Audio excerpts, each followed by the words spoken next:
Assalamualaikum warahmatullahi wabarakatuh. Halo teman-teman semua, apa kabar? Semoga kalian selalu diberkahi Allah Subhanahu wa Ta'ala. Nah, di video kali ini kelompok kami akan membahas tuntas mengenai contoh menemukan pola. Nah, sebelum kita membahas tuntas contoh menemukan pola, alangkah baiknya kalian mengetahui terlebih dahulu apa itu menemukan pola atau finding a pattern. Simak video ini baik-baik ya. Seorang matematikawan terkenal pernah berkata bahwa matematika adalah pencarian pola. Pola terjadi dalam banyak situasi.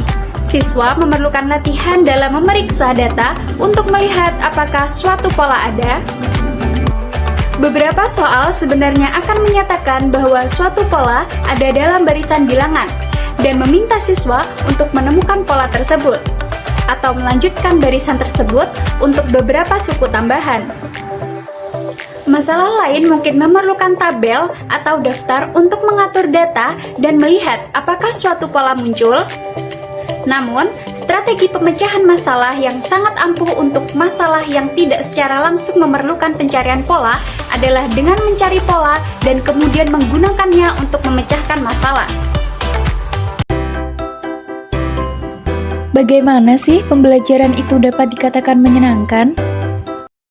Selanjutnya, pembelajaran dinyatakan menyenangkan apabila di dalamnya terdapat suasana yang rileks, bebas dari tekanan, aman, menarik, bangkitnya minat belajar, adanya keterlibatan penuh, perhatian peserta didik tercurah, lingkungan belajar yang menarik, bersemangat, perasaan gembira, dan konsentrasi tinggi.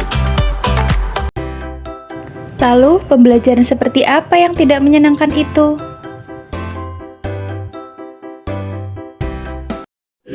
Sementara sebaliknya, pembelajaran tidak menyenangkan apabila suasana tertekan, perasaan terancam, perasaan menakutkan, merasa tidak berdaya, tidak bersemangat, malas atau tidak berminat, jenuh atau bosan, suasana pembelajaran monoton, dan pembelajaran tidak menarik siswa. Untuk pemahaman lebih lanjut, simak penjelasan berikut ini bagaimana memecahkan masalah dalam menemukan pola atau finding a pattern.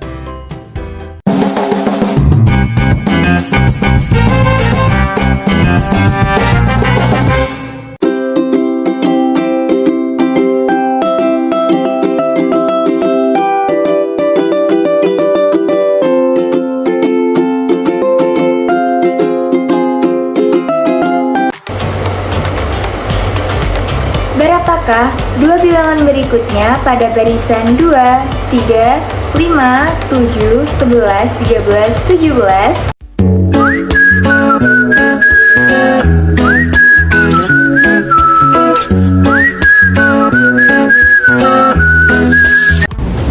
Jika kita melihat angka-angka tersebut, kita seharusnya dapat mengenali pola yang berbeda, karena angka-angka tersebut adalah bilangan prima berurutan. Apa itu bilangan prima? Bilangan prima adalah bilangan yang hanya dapat dibagi oleh dirinya sendiri dan satu. Contoh dari angka bilangan prima adalah angka 2, 3, 5, 7, 11, 13, 17, 19, 23, 29, 31, 37, dan seterusnya. Jadi, dua bilangan prima berikutnya adalah angka 19 dan angka 23.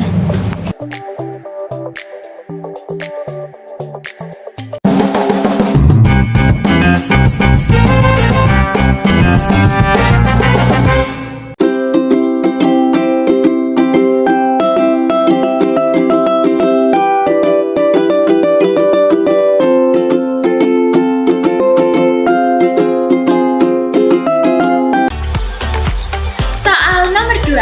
Hitunglah jumlah dari bilangan genap ke-8 dari bilangan 1, 2, 3, 4, 5, 6.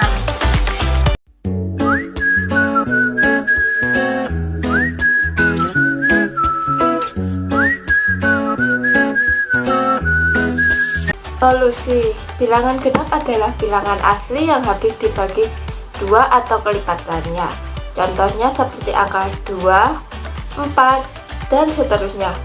Jumlah bilangan pertama pada soal tersebut yaitu 2, 4, dan 6. Soal ini dapat diselesaikan dapat menghitung satu persatu, baik secara manual atau menjumlahkan angka genap dengan angka 2. Penyelesaiannya yaitu dapat mengamati pola penjumlahan pada tabel berikut ini. Banyak bilangan genap yang dijumlahkan. Bilangan pertama ada 2. Bilangan kedua berarti bilangan pertama ditambah 2, maka 2 ditambah 2 sama dengan 4. Bilangan ketiga sama dengan 4 ditambah 2 sama dengan 6. Bilangan kelima sama dengan 6 ditambah 2 sama dengan 8. Bilangan kelima 8 ditambah 2 sama dengan 10. Bilangan keenam 10 ditambah 2 sama dengan 12. Bilangan ke-7 12 ditambah 2 sama dengan 14. Bilangan ke-8 sama 14 ditambah 2 sama dengan 16. Maka jumlah bilangan genap pada angka 1, 2, 3, 4, 5, 6 sampai ke 8 adalah 16.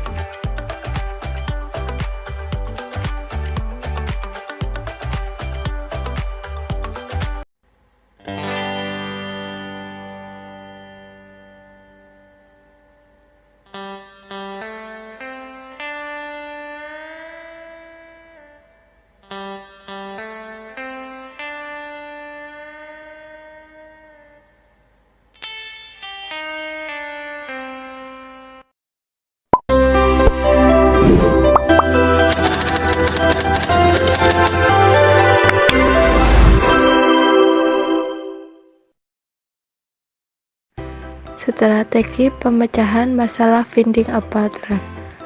Polya 1981 mengemukakan 4 langkah utama dalam memecahkan masalah, yaitu 1. Memahami masalah, 2. Merencanakan solusi atau penyelesaian, 3. Melaksanakan rencana, 4. Memeriksa looking back. Beberapa strategi pemecahan masalah yang mungkin diperkenalkan pada anak sekolah antara lain adalah menemukan pola, finding a pattern.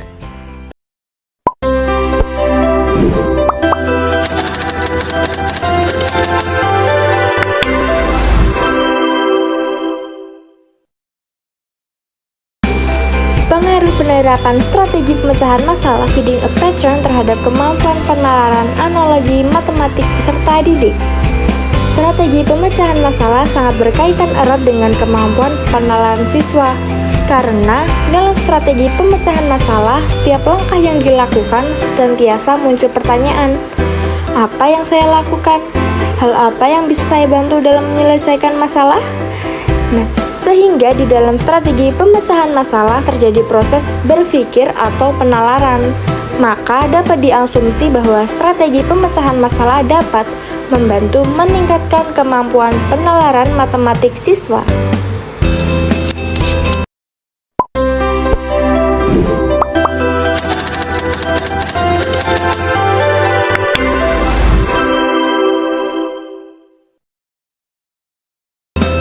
Salah satu strategi pemecahan masalah adalah strategi pemecahan masalah finding a pattern atau menemukan pola. Strategi ini dapat membantu meningkatkan kemampuan penalaran analogi matematik siswa.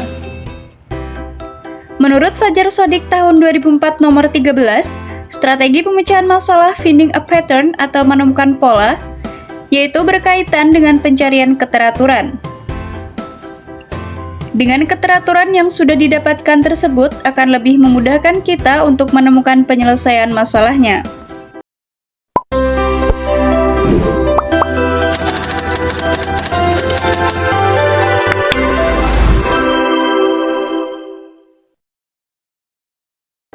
Selanjutnya, Farida Nursyaidah 2011 mengemukakan bahwa strategi finding a pattern atau menemukan pola adalah salah satu strategi dalam problem solving di mana kita dapat mengamati informasi yang diberikan seperti gambar, angka, huruf, kata, warna, atau suara.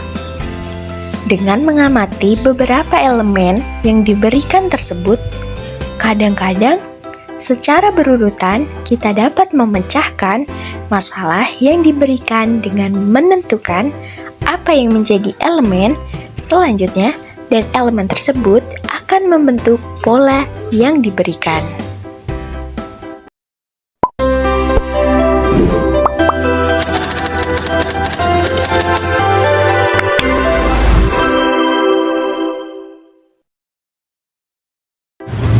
Strategi pemecahan masalah finding a pattern dapat membantu siswa dalam meningkatkan kemampuan penalaran analoginya. Karena dalam strategi ini, siswa dilatih untuk menemukan keteraturan-keteraturan pola.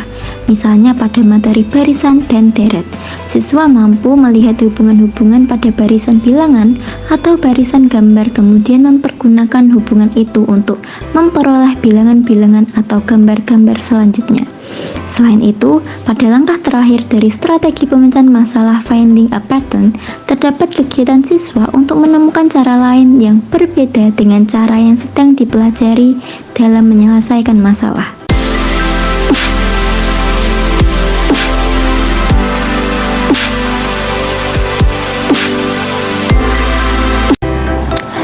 Pembelajaran menemukan pola pada peserta didik. Menurut Lestari, pola merupakan susunan benda yang terdiri atas warna, bentuk, jumlah, atau peristiwa. Menurut pendapat lain dari Jokman, pola adalah urutan warna, objek, suara, cerita, atau gerakan yang berulang dalam urutan yang sama dan berulang-ulang.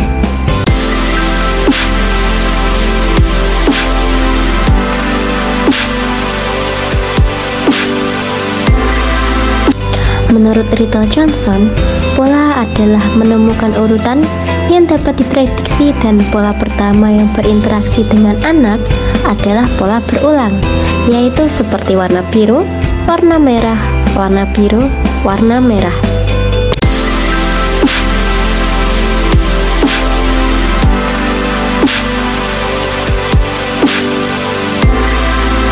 Menurut Mulligan dan Michelmore, pola matematika pada anak usia dini dapat digambarkan sebagai keteraturan yang dapat diprediksi, yang biasanya melibatkan hubungan numerik, spasial atau logis yang dialami anak-anak, meliputi pola berulang, misalnya seperti A, B, A, B.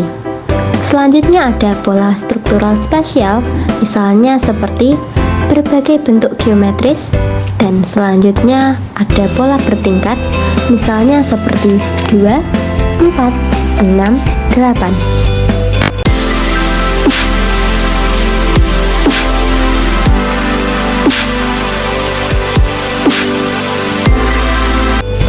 Menurut Smith, pembelajaran pola dapat mengikuti prinsip sebagai berikut.